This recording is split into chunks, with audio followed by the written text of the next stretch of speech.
Amber from The Road to Tar Valon is my guest today, and we talk about the fallout at the time of recording of the premature cancellation of the Wheel of Time TV show after an amazing season 3. The world of show business has perhaps never been as ruthless as it is today. The level of competition is unparalleled. TV shows are not just challenging airtime against other shows anymore. They are competing with movies, sports, YouTube, social media, video gaming, podcasts, and of course, good old-fashioned books. The amount of entertainment at our fingertips is staggering, and perhaps the cutthroat nature we decry is not such a surprise after all, especially when all of these shows have been put together for our benefit, right? In this episode, Amber presents some of the theories concerning the Wheel of Time's cancellation from other content creators, as well as her own thoughts on them, what the show meant, and why it became a target. As always, thank you so much, Amber, for your time and insights. This is TwoandaMic. Rise up and be curious.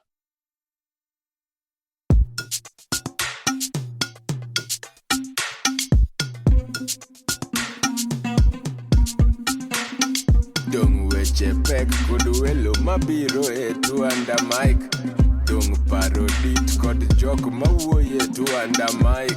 Seche tin sud buta wawinji e TwoandaMic. Wola wachokre wabed piny bi wawinje ero chako momit ndi TwoandaMic podcast makende. I'm joined happily by Amber from The Road to Tar Valon. How's it going, Amber? I'm doing great. It's always a pleasure coming back and getting to chat. Yeah, it's been years. So much has happened in that time. I don't recall when we first started talking. Was it already known at the time that a TV series was forthcoming? Do you remember? I think it was known, but I don't think the first season was out yet. It might have been we got together before the season had started. Yeah. That's probably right there. Your memory's much better than mine. But for those who don't know, you are one of the most active members of the Wheel of Time content creation YouTubers. You're almost constantly out there pumping out fantastic content, opinion pieces, and also information pieces. I mean, your role, I suppose, has changed a little bit over the years, but how would you introduce yourself nowadays when people ask you, what's the sort of primary focus of your channel? Well, I would say right now, like if we're looking at today, I would say a lot of the stuff that I cover is mostly book to show adaptations. And it's not because I want to say like compare things, but I think my first love is books. And then, this day and age, there's so many adaptations coming out. I think that's a lot of the bread and butter of what streaming platforms are looking for today. And so there's a lot of good stuff to talk about. And, I love science fiction. I actually probably enjoy science fiction a little bit more than fantasy, which is funny because my channel was kind of based on a fantasy series to begin with. But yeah, a lot of Wheel of Time, and now the show is canceled. So I'm looking to kind of cover other things. Yeah, but I mean, as you said, you've already made substantial segue into these other areas already. So it's quite a seamless shift for you, I would imagine. You've always looked at, I can never remember the name of this, the Amazon sci-fi, which is being completed, which had the conflict between Mars and Earth, and you had the people in the middle that were mining the asteroid belt and so on. Do you remember what that was called? I can never remember the name of it. Was it The Expanse? That's the one, The Expanse. I love that series so much. Yeah, I think you introduced me to it, and I became quickly addicted to it as well. And luckily, that's one of his series that Amazon actually completed. Well, they kind of did and they didn't. Yeah, okay, fair enough. You're comparing to the books, aren't you? Yeah, they ended it a little bit early, but it was a good stopping point. It was a good stopping point. Yeah, yeah. Well, they got a lot closer with that than they did with the Wheel of Time, of course. Um, Yeah. you've done a lot of amazing content, and recently two of the, I suppose, episodes that you produced. One of them was an Instagram post, and the other one was a YouTube video. So the Instagram post really captured the imagination for me because you looked at it in a different way. And yeah, I don't want to introduce your content. Do you want to talk about what the idea was behind the Instagram content, where you kind of pointed out the things that we're not going to get to see and so on? Yeah, well, it was mostly so there's a campaign right now from fans trying to say, "Hey, we wanna let other streaming platforms know, like, you should pick this show up, like, it doesn't have to end here." And so kind of like writing off the back of that, I was thinking about, what are all these things that are just gonna be left open-ended? And it was stuff like, this trial for a character that turns himself in, trying to do something noble, or, so many unfinished plot lines that they really brilliantly put together in this final season, season 3 of The Wheel of Time. And so yeah, a lot of these were book moments too that a lot of people were really looking forward to. All of these people have been reading the series for decades, and it's like, "Oh, we're not gonna get to see that. We're not gonna get any end point to that plot line," which is tragic. Yeah, and one of the points that you mentioned as well, kind of really, it really reminded me about the strength of a particular character, which had been emphasized throughout the 3 episodes as well. But Nynaeve, and this is a bit of a spoiler, Nynaeve finally coming into her own, being able to control her powers, and she, the acting there was fantastic because her facial expression at that point was, okay, that's it, I'm going to go and kick some ass now. Wow. Yeah, and and that's what we're looking forward to at that point, and then boom. that's it. That's all she wrote.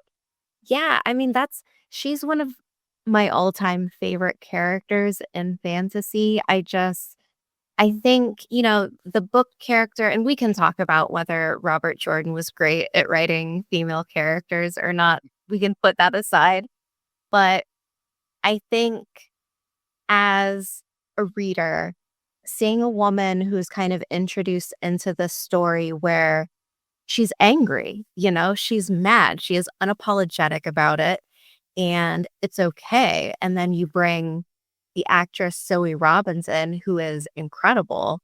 And she's not, it's toned down a little bit for TV, but there's still that fire in that character. Like, you know, I think that she brought a lot of life into it. And her having this journey where it's like, she's essentially just cut off at the knees the entire 3 seasons because she can't harness this magical ability that's inside of her, and she's the strongest, she's the most powerful, one of the most powerful, and it's like, she finally grabs hold of it, and yeah, that's it. That's you know, the show ends there. Tragic, tragic. Yeah. I think I called it a crime against humanity. I think you may have done, and yeah, uh, nobody could perhaps disagree with that. Yeah, so I mean, there is, as you intimated as well, there is this movement now online where, and as per your video on YouTube, I believe from yesterday, you said that there were about 121,000 signatories Mhm. to basically say, come on, somebody pick this up. And you also said, realistically, which is another one of the things which I absolutely love about your show, is as much as you love a lot of the content that you talk about, you are extremely honest in how you reflect upon the realities. And even there, when you were talking about Robert Jordan, you mentioned, as much as you love the characters, whether or not he was the best person at writing female characters or female thought monologues is another debate, of course. But your sincerity in how you approach these topics is brilliant. And you quite clearly stated yesterday, 121,000. Okay, that's a good start, but that's not going to get it done, is it? No, no. It's, like and that's the thing too, I guess. You always want to remain hopeful, but at the same time, I think it would be just as bad for people to think, "Oh, easy, we've got this. Another streaming platform will come in and save the day." And that's so rare to happen that I think, you need something much, much bigger and much more noise, much more attention. And I guess it's really up to whether or not people are as invested in getting people together and doing something, and whether or not the show is actually profitable for another platform to pick up. And so that's just the honest truth of it.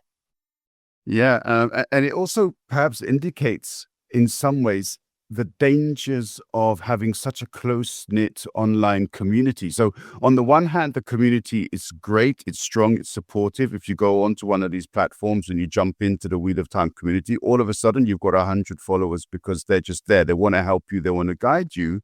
Mhm. On the other hand, the negative side of things is that, okay, when we go online, we see all of this talk, we think, oh, okay, for us, everybody's talking. No, it's our bubble that's talking. Yeah, You exactly. know, I think in the 60s when they tried to cut Star Trek, it took on a social movement. I mean, at that time, 500,000 people wrote letters to the studio, 500,000 back in the 60s. Today, with everything that we've got now, our bubble, 121,000 of us, okay, they've all registered for it. They want to make sure that it goes ahead. But the community at large, that's the community that's going to bring the cash in. What are they Like, doing? That's the issue. yeah. Yeah, exactly. I mean, that's you've got it summed up like perfectly. It's just inside the bubble, anything seems possible, but you have to look outside at, how many people have the streaming platform that aren't even going to notice that the show is gone? Like how many people even know that it's been canceled right now? Is it just the community? Because it happened over a week ago and I'm still getting comments like, "I didn't even know that the show was canceled." And so, yeah, it's really tough, but I don't know. I mean, stranger things have happened. I'm not discounting that it's not possible, but trying to be a realist here. Yeah, and I mean, there's still time. People also should remember that sometimes, even when a TV series has been recommissioned, there can be 2 or 3 years between seasons. That kind of thing is natural. Not every actor is available. They all have schedules and so on. So we still have a window. In your opinion, what kind of time frame makes it still feasible? As in, if another platform hasn't picked it up by, say, the same time next year, should we start thinking about, okay, that's it? I would maybe even say that a year is too long because I think if you take into account the actors' contracts, they're going to want to go out and make money and get back to work. And so they can't, sit on their butts and wait for something to happen. They might move on to other things. And at that point, it becomes a lot more messy and a lot more difficult to kind of get everything back on track again because and it's not just the actors too. Like you look at the production team in as a whole unit here and there's hundreds of people working together in different positions trying to make things work. And so I think the big question is the clock is ticking and I feel like if nothing happens fairly soon, then the chances, the odds slowly get lower and lower. Mm. I mean, you mentioned the actors. Have you heard anything? Because you're far more in the know than anybody else that I'm aware of. Have you heard any of the responses, either official or unofficial, from some of the actors? Is there anything out there that you're aware of? Has anybody tried to interview them, for example, and get a response? No, there's the only thing that I've seen so far is social media posts of, some of the actors sharing images like from shooting and stuff and saying like, I'll miss this so much. And, the camaraderie of everything, but nobody's really said anything official like we've got a chance. I do know that some of the crew members have posted things and shared things like we want the show to go on, but not really alluding to knowing much more than anyone else out there. Hmm. I mean, do you think this is like an opportunity for Aleda to take the lead among the community and sort of get the fans jumping behind her? Because I think as an actor, Aleda, I can never remember her name. Sheree. Yeah, I mean, she's got such a following as well because I mean, all of the work that she's been involved in. She was also in the Expanse. Brilliant. She was in the Expanse. The first place I saw her was in 24, I think in season 6. I can't remember. Um, Unbelievable actor. I mean, she could be a voice. She has a very famous voice indeed. Yeah. Yeah, exactly.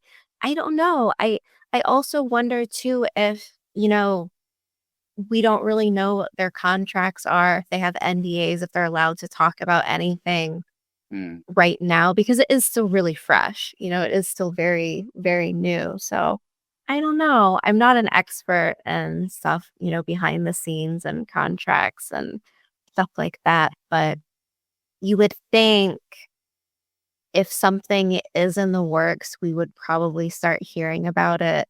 I would say around the time of I believe, Emmy nominations, because I know that they've put forth some things to get nominated. So maybe like around then might feel like a good spot, but who knows? Who knows? mm, yeah. I mean, there are a lot of people who have kind of made a name in content creation since the TV show launched. I mean, you were obviously working in this area with Tracy a long time before the TV show was launched, but other people have kind of made their names there. And it will be nice to see them actually taking a bit more of an active role in trying to lead something of a charge to get things over the line, to get people talking about it, to also perhaps reach out and work with other content creators in other areas to try to bring a bit more awareness onto the issue. Do you see that kind of camaraderie among the content creators in the Wheel of Time space? Is there that coming together? Are there people creating groups, having meetings and stuff like that? Yeah, actually, as far as I'm aware, there has been like an unofficial committee put together of people working on things. I The day that the cancellation was announced, I put together like a very late at night here in German time, like a Google document saying, hey, here are some ideas as far as, energizing people and getting stuff out there. And maybe let's think about a billboard or something. Let's crowdfund a billboard. And, if we want, for example, Apple TV to pick it up, let's crowdfund a billboard, right out in front of this ginormous Apple complex in California. Like we could do something like that, put it together, send that out into the ether. And then just yesterday, I saw that a GoFundMe was launched from a group of content creators with my idea. And so, yeah, like there are people working together and putting stuff together, but it's also, I mean, I'm not really involved in that other than sharing ideas. Mm. Yeah, actually, it's funny. I believe later on in the books, there's a period where a lot of the food is going off, and only when Rand walks past it does all of the vegetation come back to thriving and green. And I think there may have been a couple of barrels of apples, which had also rotted, which come back. Maybe they can have some kind of an allusion to the Rand effect on the apple, and whether or not that can do something. But yeah, who knows?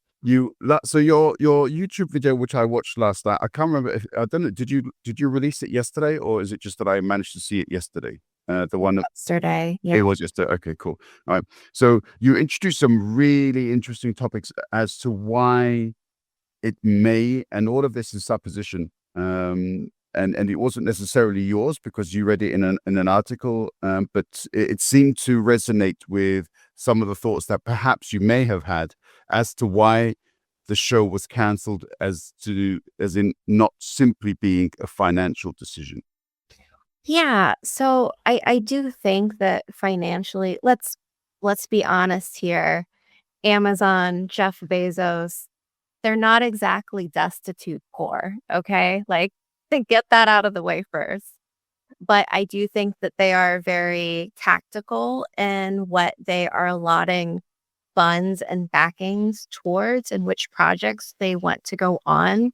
Some of their most, I guess, popular series are stuff like Reacher, The Boys. It's very kind of, I wanna say, more of a male audience and a more general public audience, like, think of think of somebody's parents coming home from work and like, "Ah, yeah, watch Reacher." They're not exactly lining up to watch Rosamund Pike having an emotional breakdown with her queer relationship, lover, Swan Sanche. It's probably not, in the same category, I guess, of other shows that other people are really interested in. And so I think, The Wheel of Time does feel like it's kind of catered to more like fantasy fans and then also a lot of global fans because of the way that they've cast the show, and which I think was also really smart. They've picked characters and they have hired actors from different parts of the world, famous actors from different parts of the world to play these main roles. Rosamund Pike is huge. Daniel Henney has a massive following in Korea. Priyanka Bose, India. I could go on. And so, like, it's a very global show, a lot of different faces, a lot of different nationalities, and a lot of undertones to the story that might not be as common in other television shows at the moment. And I think I'm not saying that I believe the show was canceled because it has people with many different shades of skin colors and queer relationships, but the way that this article was written does talk a little bit about the political climate of the United States and what's going on with Jeff Bezos politically in the moment, and how it's a possibility that, maybe they want to distance themselves from shows like this. Yeah, and also it has a number of very powerful women in leadership positions. So that could also be perhaps one of the dynamics of the show, which a lot of these sort of boys club people don't particularly like.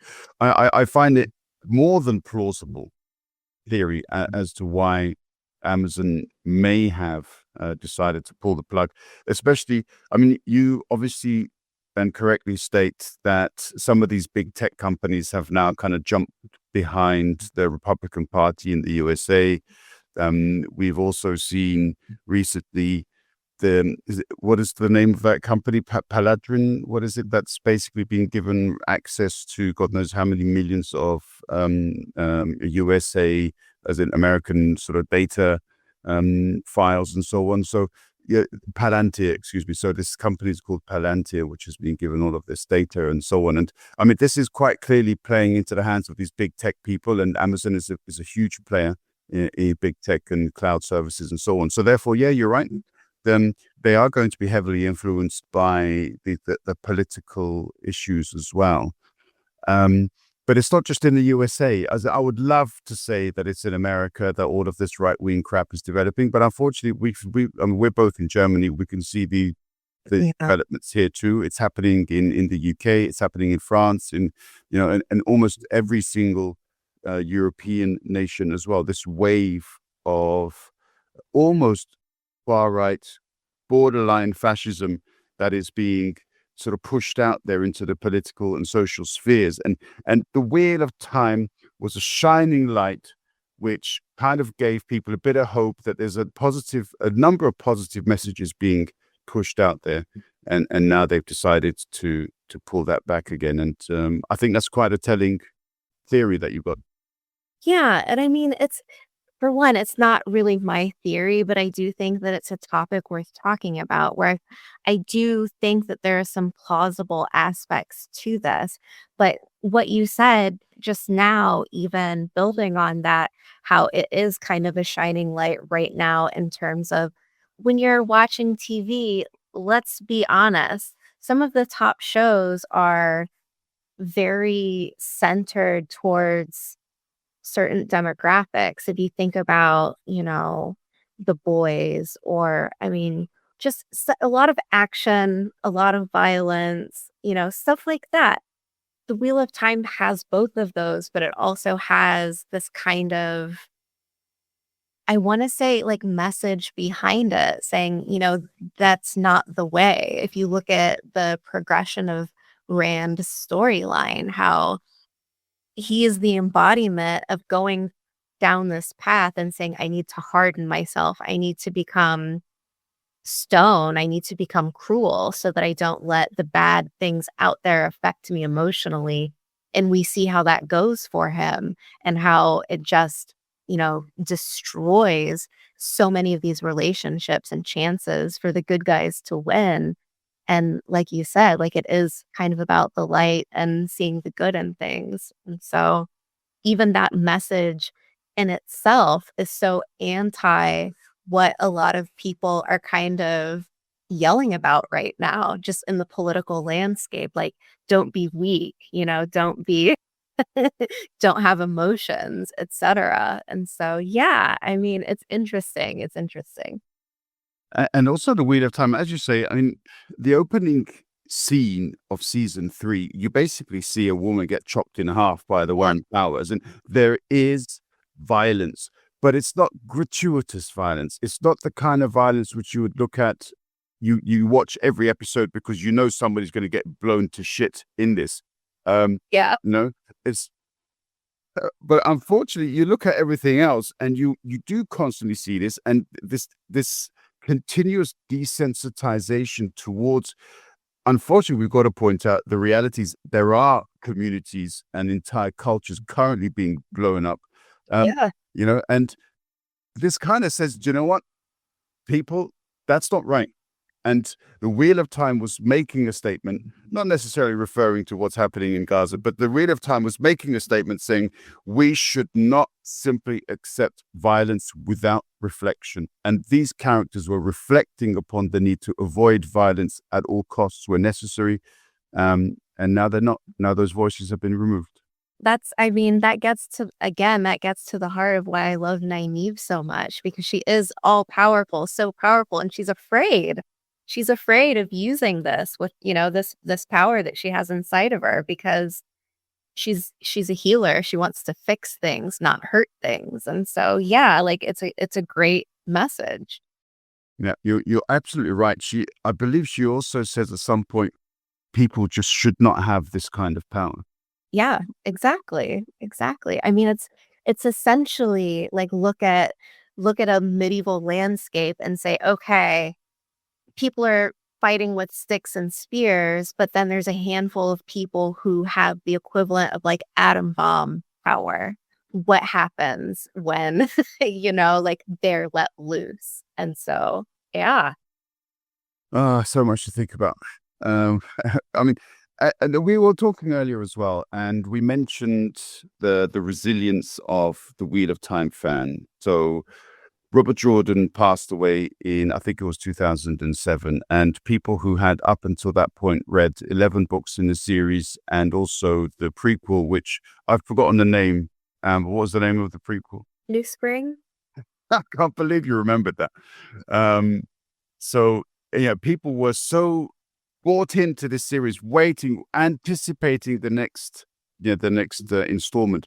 But obviously, we knew that Robert Jordan was fighting this battle against the disease, and we knew. And he, in his blog site, he was quite open about it, and he spoke about what was going on. And then the news came through that it had reached a point where it could no longer be treated, and that's when they made the decision to turn towards Brandon Sanderson.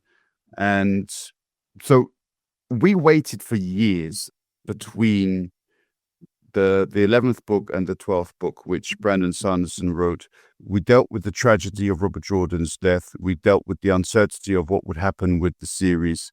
And then there's the fantastic Brandon Sanderson finished off with his trilogy of books.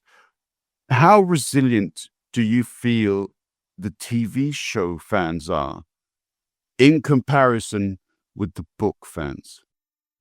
That's a really good question. And to be completely honest, I'm someone that came to the Wheel of Time much later in life. And so I didn't actually even read it until it was completed because I didn't want another A Song of Ice and Fire, Game of Thrones situation where you start something, you love it, there's no conclusion, right? So I wasn't active in the community during the time of Robert Jordan's death. The books came out when I was a child, and so I wasn't reading that as they were coming out. But a lot of these people within the community, within the fandom, have been.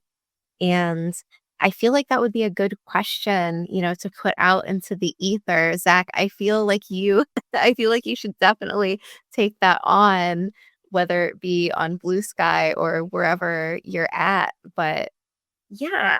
You get far more responses than I do for that kind of thing. I think you're far better placed than I am to ask that question. So feel free to do so. Oh, repeat.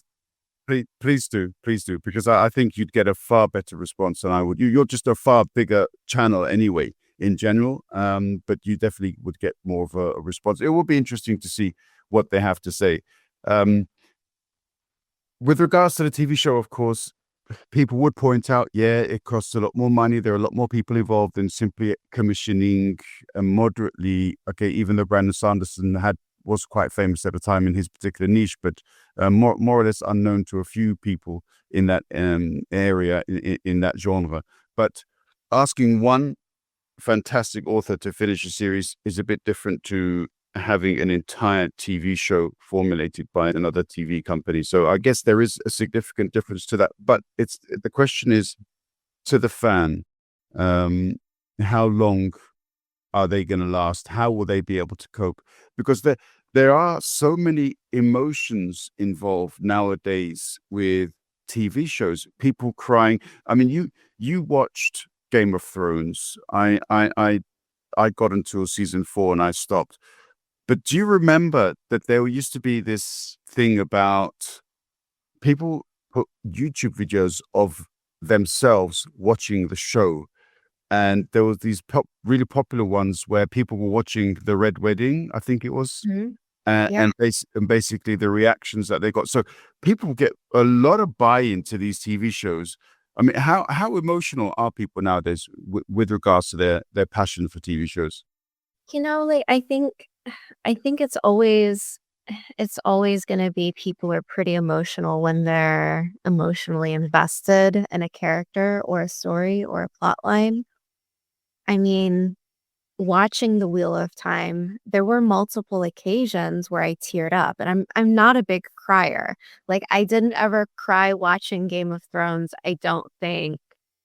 It was more, like, shocking and stuff like that. I think when the dragons hatched, I might have, got a little lost-eyed.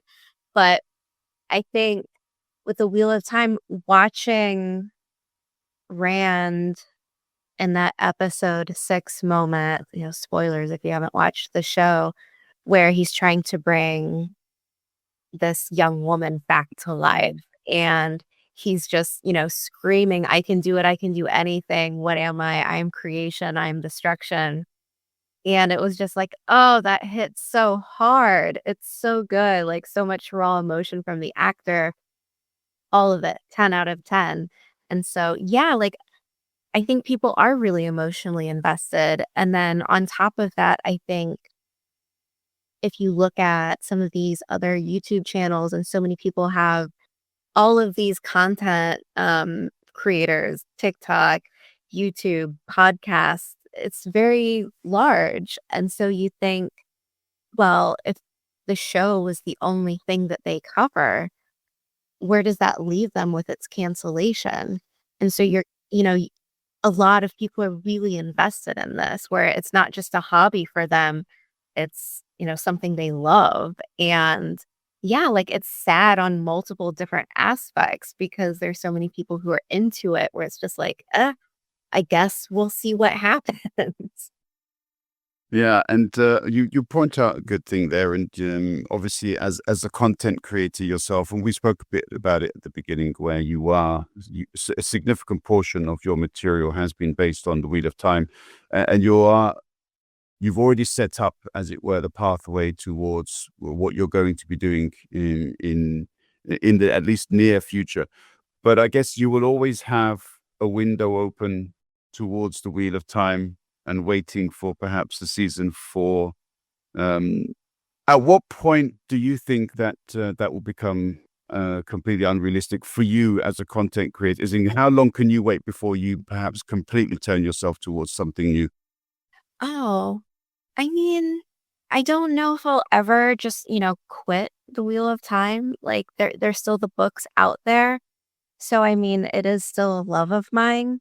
And there's so much material within the books that you could, even without the show, I could still talk about something every week if I wanted to.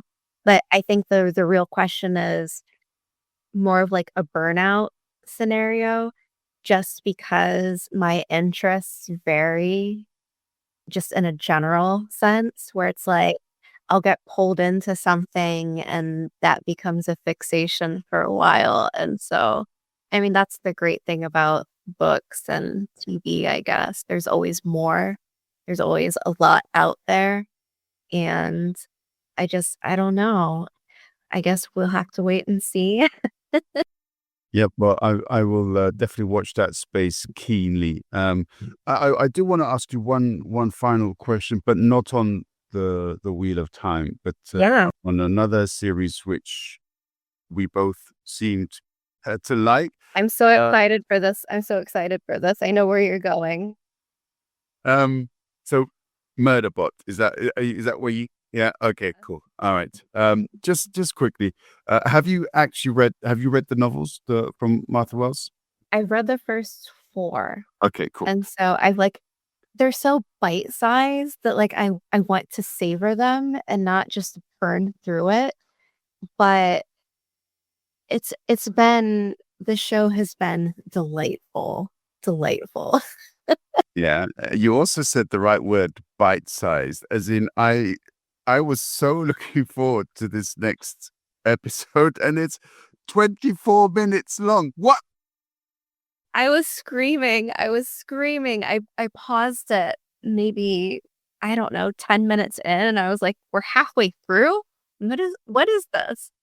But yeah, Alexander Skarsgård is killing it. I mean, the man has range. If you've watched The Northman, he's this big, muscular, vengeance-driven killing machine, and then, a vampire in True Blood. And here he's this very socially awkward robot. And so it's highly enjoyable. Yeah, it is brilliant. And okay, so maybe our next chat will actually be about our thoughts on the conclusion of the first season of Murderbot. If you can find the time, then I'd really like to Yeah. get your thoughts on that. Definitely. Brilliant. Okay, Amber, thank you very much for your sincerity, and also for your time and your wonderful insight into the world of the Wheel of Time. So thank you very much. Thanks again for having me. Always a pleasure.